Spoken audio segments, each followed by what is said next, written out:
দেশের সব সরকারি হাসপাতালের ভেতরে থাকা অবৈধ ক্যান্টিন এবং ফার্মেসি সরানোর নির্দেশ দিয়েছে স্বাস্থ্য অধিদপ্তর। বৃহস্পতিবার স্বাস্থ্য অধিদপ্তরের পরিচালক ডাক্তার মইনুল আহসানের স্বাক্ষর করা বিজ্ঞপ্তিতে জানানো হয়, হাসপাতালের ভেতরে নতুন করে আর ক্যান্টিন বা ফার্মেসি খোলার অনুমোদন দিবে না অধিদপ্তর। 1, 2, 3 ঢাকায় জমি জিতে নিন 100% ক্যাশব্যাক সহ 20 কোটি টাকার পুরস্কার।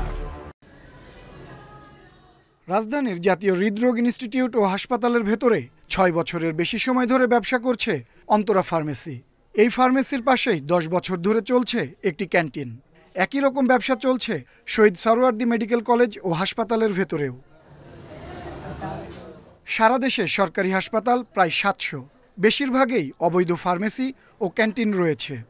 আমাদের কাছে এখনো নির্দেশনা আসে নাই, নির্দেশনা আসলে আমরা সেই মোতাবেক কাজ করব।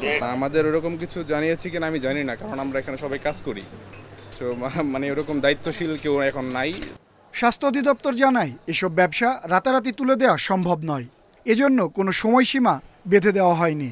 হাসপাতালগুলোকে পরিস্থিতি বুঝে অবৈধ ক্যান্টিন ও ফার্মেসি তুলে দিতে নির্দেশ দেওয়া হয়েছে।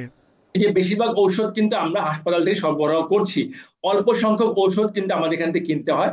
সেই ক্ষেত্রে এই ফার্মেসিগুলো আমাদের হাসপাতালে খুব একটা প্রয়োজন নেই। যে খাবার ক্যান্টিনে যারা খেতে আসছেন তারা বেশিরভাগ কিন্তু রোগীর আত্মীয় স্বজন বা দর্শনার্থী, আমাদেরকে বলছি তাদের জন্য।